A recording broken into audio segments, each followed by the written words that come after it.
नमस्कार बच्चों, आप सभी का बहुत बहुत स्वागत है अपने इस परिवार में। मैं मनोज कुमार और आप देख रहे हो अपना पसंदीदा चैनल मिशन विद मनोज में। प्यारे साथियों, आज का जो हमारा चैप्टर होने वाला है वो चैप्टर नंबर 3। चैप्टर नंबर 3 का नाम है दो चर वाले रैखिक समीकरण युग्म। प्यारे साथियों, अब हम बात करते हैं कि चैप्टर को डिटेल में पढ़ाए उसका परिचय करते हैं। उसके बाद में कॉन्सेप्ट की बात करेंगे, फिर उसके बाद में क्वेश्चन की ओर बात करेंगे। चैप्टर का नाम है दो चर वाले रैखिक समीकरण युग्म। युग्म बोलते हैं जोड़े को।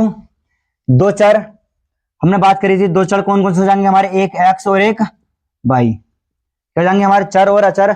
हमने चैप्टर नंबर 2 में डिटेल समझा रखा है और आपको प्रोवाइड कर रखा है इस चैनल पे।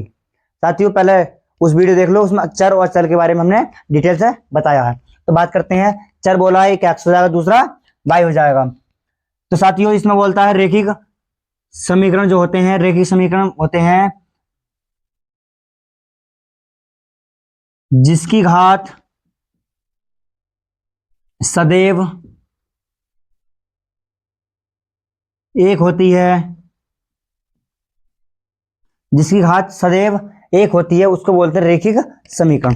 जैसे इसमें भी अगर उदाहरण देते हैं तो 2x प्लस का 1 इक्वल टू 0। हमारी इसमें कितनी, x की पावर कितनी है हमारी, 1। अब दूसरा एग्जांपल देते हैं इसमें, तो हो जाएगा 5y प्लस का 3 इक्वल टू 0।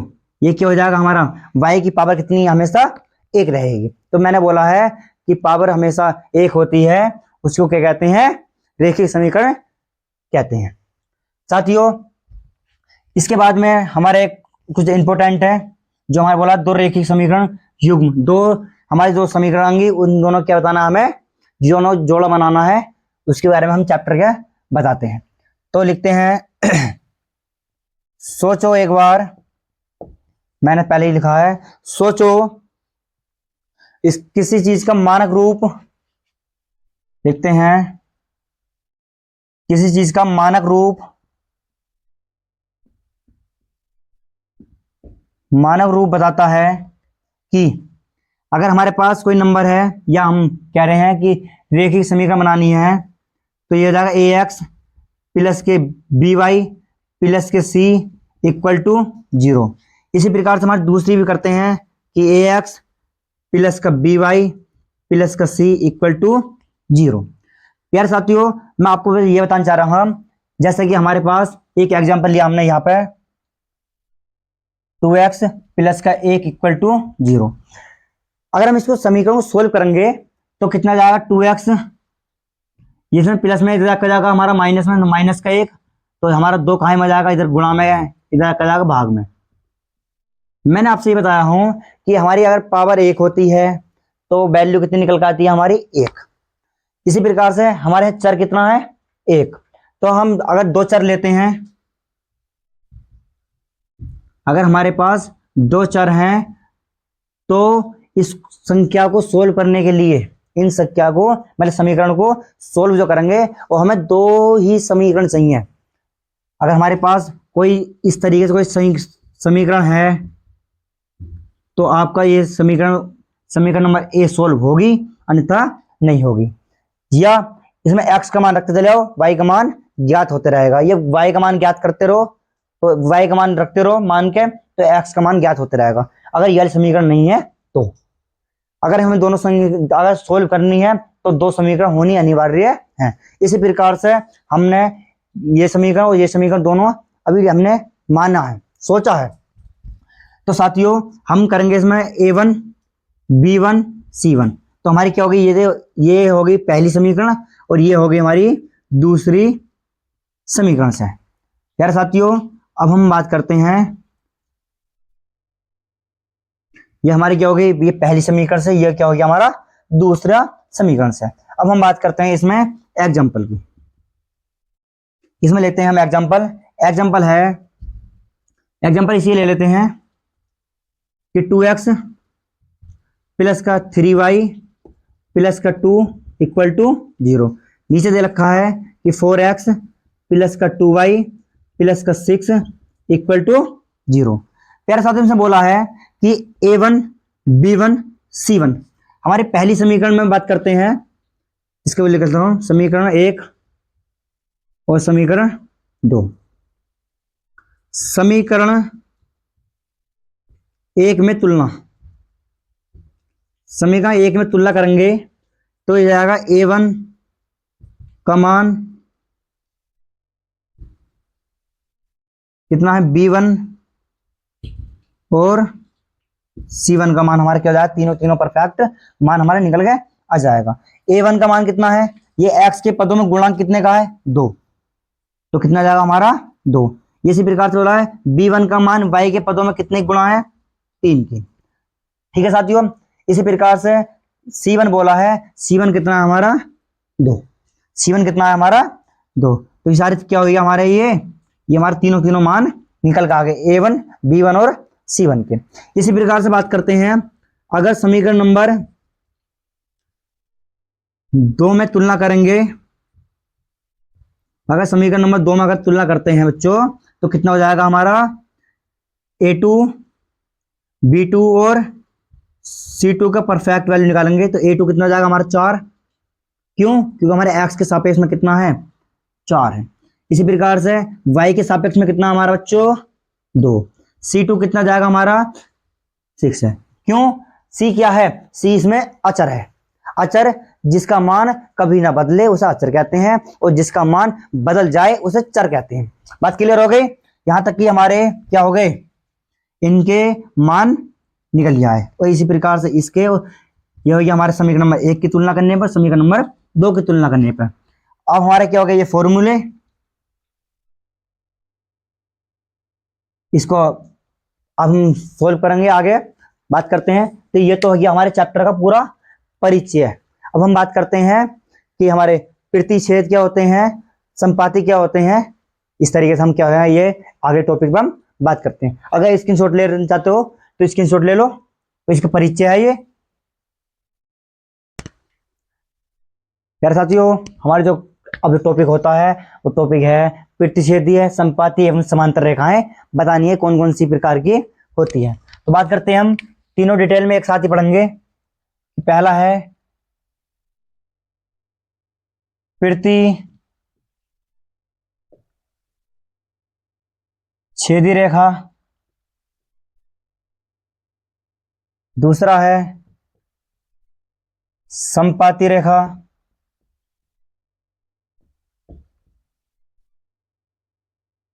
रेखाएं करती हो रेखाएं, और तीसरा है समांतर रेखाएं।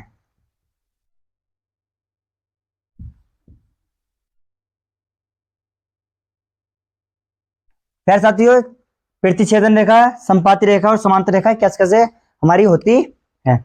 हम करते हैं प्रतिच्छेद, हमारी कोई अगर रेखा जा रही है, मैं इसको शो कर देता हूं। अगर हमारे पास कोई रेखा है, ये लाइन शो हो रही है, इसके ऊपर किसी क्रॉसिंग लाइन हो रही है, बस पर शर्त यह है कि बस ये जो लाइन काट रही है वो एक ही बिंदु पर काटे, उसको बोलते हैं प्रतिच्छेद। जैसे कि हमारे क्या होता है, हम इस तरीके से कह रहा है, हमारी ये कोई लाइन जा रही है, लाइन से दूसरी लाइन क्या हो रही है, प्रतिच्छेद कर रही है, काट रही है। इसी प्रकार से क्या हो जाएगा हमारे प्रतिच्छेद कर रही है, इसको नाम दे दूंगा ए, ये बी, ये वाला सी और ये डी। हम बात करेंगे तो ये होता है प्रतिच्छेद A1 अपॉन में A2 not equal B1 upon में B2 के, ये इसके बराबर नहीं होगा। इसी के बाद में हम बात करते हैं, अगर हमारे ये होती है संपाती रेखाएं, संपाती रेखाएं उन्हें कहते हैं कि हमारे पास कोई बड़ी रेखा गई ए और बी, इसके ऊपर से ही एक लाइन और गई जिसका नाम है सी और डी। हमारी कोई रेखा जा रही है, इसके ऊपर से ही कोई दूसरी रेखा जा रही है, क्या नाम है, लाइन शो कर रही है, तो उसको बोलते हैं संपाती रेखाएं।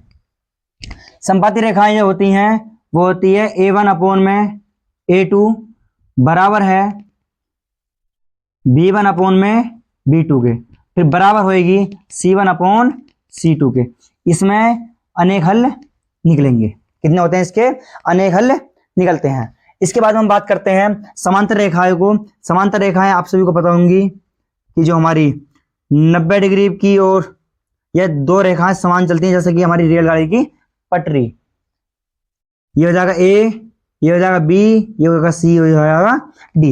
ये क्या होंगे? हमारी दोनों रेखाएं क्या जा रही हैं? बिल्कुल समान जा रही हैं। ना ये यहाँ पे मिल लेंगे जितनी दूरी यहाँ पे है, एक यहाँ पे भी, यहाँ पर भी क्या होगा? एक निश्चित ही दूरी होगा, ठीक है ना? ये है मिल लेगी यहाँ पर, जहां जाके मिल पाने की है। तो इसी प्रकार से मैं देख रहा हूं कि हमारे प्रतिच्छेद रेखाएं, संपाती रेखाएं और समांतर रेखाएं कवर हो चुका है। अब हमें इसका फॉर्मूला क्या होगा? इसका फॉर्मूला होगा कि A1/A2 बराबर है B1/B2 के, पर बराबर नहीं है C1/C2 के। यही क्या होगा इसका फॉर्मूला? यही क्या होगा इसका फॉर्मूला? अब हम बात करते हैं कि इसमें जब हमारे कोई प्रतिच्छेद करता है कि हमारे कोई रेखा गई, दूसरी मतलब रेखा आती है, तो उसमें क्या होगा? उसमें होता है अद्वितीय हल। लिखेंगे इसमें ये कैसे हल होंगे? ये होंगे अद्वितीय हल। अद्वितीय हल। इसी प्रकार से हम अगर जिसकी बात करते हैं संपाती रेखाओं की, संपाती रेखाएं में जब सारे बराबर हैं, मान लो कोई रेखा जा रही है कि इस पे यहाँ भी पॉइंट पे मिल रही होगी, यहाँ भी पॉइंट पे मिल रही होगी, यहाँ भी पॉइंट पे मिल रही होगी, दोनों क्या होंगी? ये इसके अनेक हल हैं। कितने अनेक पॉइंट होंगे? तो लिखेंगे कोई मतलब इसके अनेक,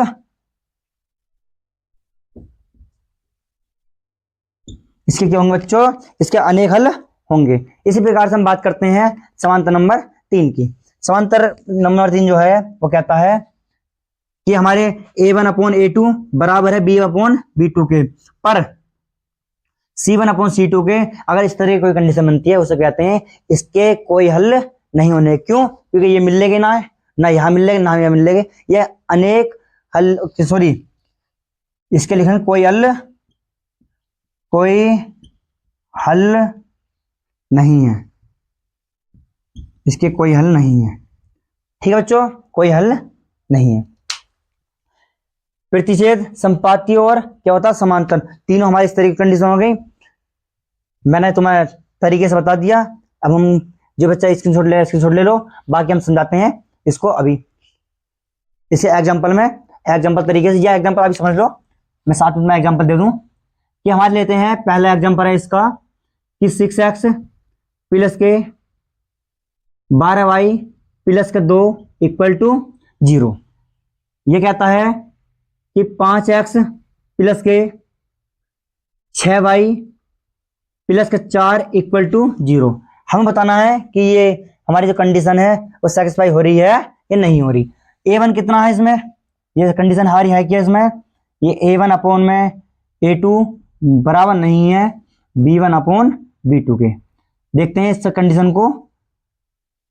A1 कितनी वैल्यू है? 6। B2 कितनी है? 5। बराबर है या नहीं है? देखेंगे कि ये कितना जाएगा? 12 है, तो ये कितना जाएगा? 6। 6 दूनी 12, तो हमारा पता चल रहा है जो कंडीशन निकल कर रही है 6/5 निकल कर रही है 2/1। वो हमें दिखाई दे रहा है कि ये नॉट इक्वल है, ये बराबर नहीं है। उसके बाद में हम बात करते हैं कि इसके एग्जांपल लेते हैं। दूसरे का एग्जांपल हो जाएगा कि हमारे क्या तीनों बराबर हैं, तो 5x प्लस का 10y प्लस का 4 इक्वल टू 0। यह हो जाएगा 10x प्लस का 20y प्लस का 8 इक्वल टू 0। अब हमें दिखाई दे रहा है कि 5 दूनी 10, 10 दूनी 20 और 4 दूनी 8, तीनों क्या हो रहे हैं हमारे? ये बराबर हो रहे हैं। तो इसलिए लिख देंगे A1/A2 बराबर है B1/B2 के, बराबर है C1/C2 के। बात क्लियर हो गई बच्चों? बात यहां तक हमारी क्लियर हो गई। अब हम बात करते हैं क्वेश्चन नंबर 3 की। क्या कहता है? समांतर रेखाएं। समांतर रेखाएं का एग्जांपल देते हैं। ये हो जाएगा कि 2x प्लस के 4x माइनस के 3 इक्वल टू 0। उसके बाद हम बात करते हैं कि 4x प्लस का 8x प्लस का 6 इक्वल टू 0। अब हम इसका अगर शो करते हैं तो ये होता है a1 अपॉन में a2 बराबर है b1 upon b2 not equal मतलब बराबर नहीं है c1 अपॉन c2 के। अब हम करते हैं इसको कंडीशन देखते हैं तो ये जाएगा 2 अपॉन में 4। प्यारे बच्चों जब हमने अभी टॉपिक कंप्लीट करा है उसके आधार पर क्या है हमारे क्वेश्चन आते हैं। क्वेश्चन नंबर कहता है कि अनुपातों की तुलना कीजिए जो निम्न युग्म द्वारा निरूपित रेखाएं एक बिंदु पर प्रतिच्छेद करती हैं। प्रतिच्छेद करती है जो समांतर है अथवा संपाती है। वो हमें क्या बताना है, अभी बताना है कौन संपाती है और कौन सा समांतर है। क्वेश्चन नंबर 1 कहता है कि 5x माइनस के 4y प्लस के 8 और एक समीकरण हमारी ये हो गई और दूसरी समीकरण क्या कहती है, दूसरी समीकरण बराबर 0 है, बराबर 0। 7x प्लस के 6y माइनस के 9 इक्वल टू 0। दूसरा क्वेश्चन होता है हमारा कि 9x प्लस के 3y प्लस के 12 इक्वल टू 0 और 18x प्लस के 6y प्लस के 24 इक्वल टू 0। बात क्लियर हो गई, हमारे दोनों क्वेश्चन हमारे क्लियर हो गए। अब करते हैं हम question number 1 solve. Question number 1 कहता है कि 5x माइनस के 4y प्लस के 8 इक्वल टू 0। लिखेंगे a1x प्लस के b1y प्लस के c1 इक्वल टू 0 के साथ के तुलना करने पर, जब तुलना करेंगे बच्चों तो ये हो जाएगा a1 की वैल्यू 5, b1 की वैल्यू -4 और c1 की वैल्यू कितनी हो जाएगी हमारी 8। कितनी वैल्यू हो जाएगी हमारी, b1 की वैल्यू 4, a1 की वैल्यू 5 और c1 की वैल्यू कितनी हो जाएगी हमारी 8। इसी प्रकार से बात करेंगे हमारी दूसरी इक्वेशन है कि 7x प्लस के 6y माइनस के 9 इक्वल टू 0। बात करते हैं कि a2x प्लस के b2y प्लस का c2 इक्वल टू 0 के साथ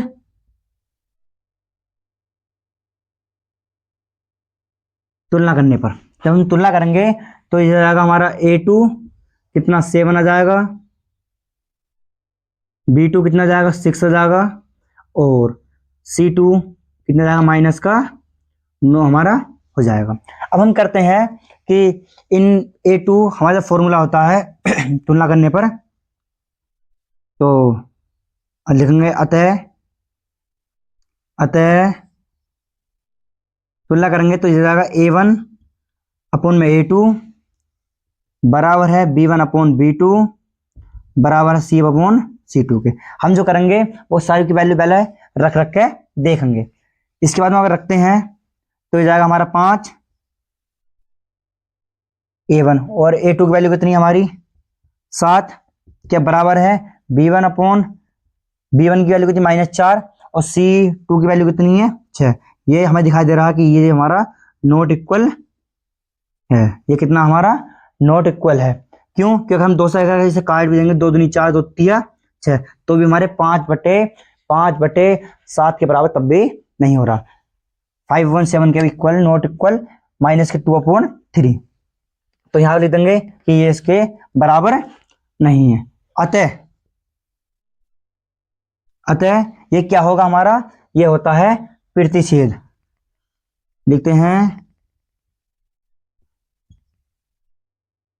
प्रतिच्छेद रेखाएं होती हैं, प्रतिच्छेद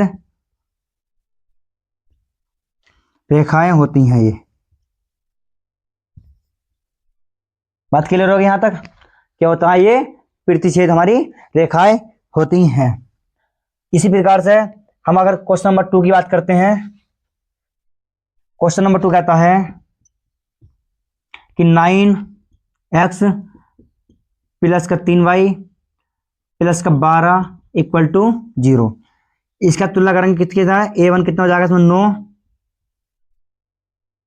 इसमें 9 हो जाएगा, b1 कितना हो जाएगा हमारा 3 और c1 कितना हो जाएगा हमारा,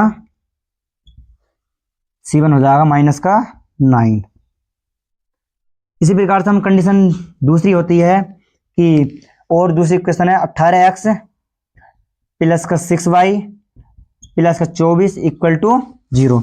इसमें A2 कितना हो जाएगा हमारा 18, B2 कितना हो जाएगा हमारा 6 और C2 कितना हो जाएगा बच्चों 24। कितना हो जाएगा हमारा 24। अब हम अगर इनकी तुलना करेंगे तो ये हो जाएगा, मैं तुलना यहाँ कर देता हूँ।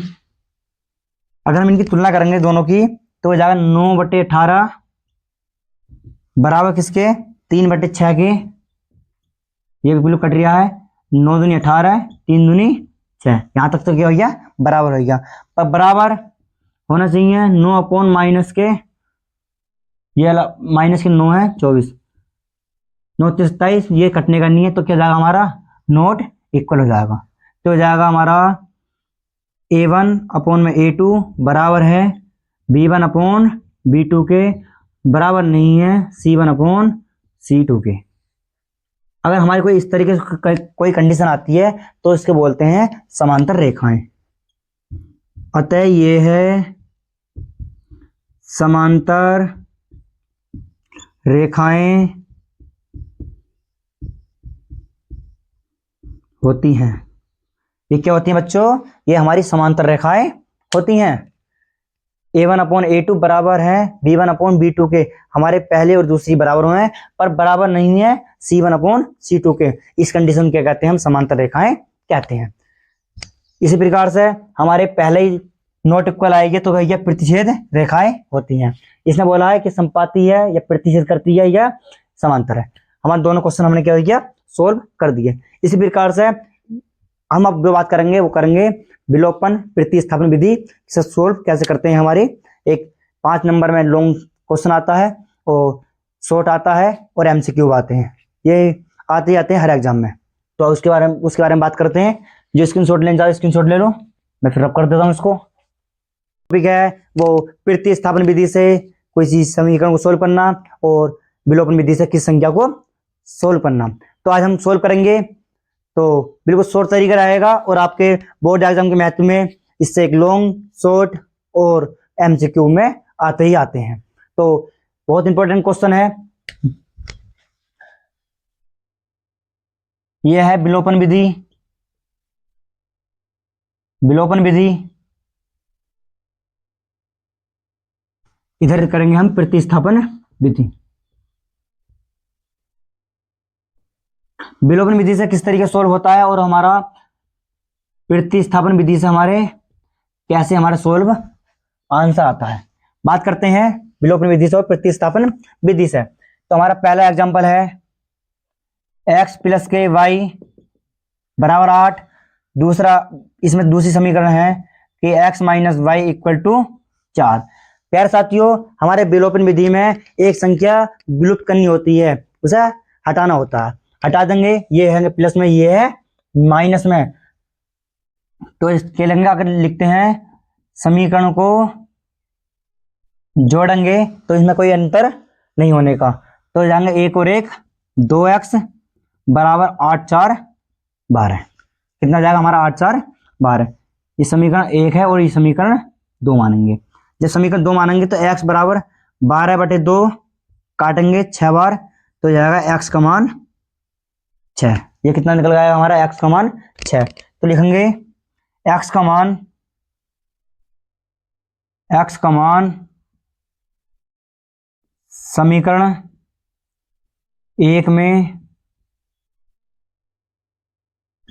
रखने पर, जब समीकरण x का मान समीकरण में 1 में लिखेंगे तो जाएगा x प्लस के वाई इक्वल टू 8। x कितना हमारा 6 प्लस का y इक्वल टू 8।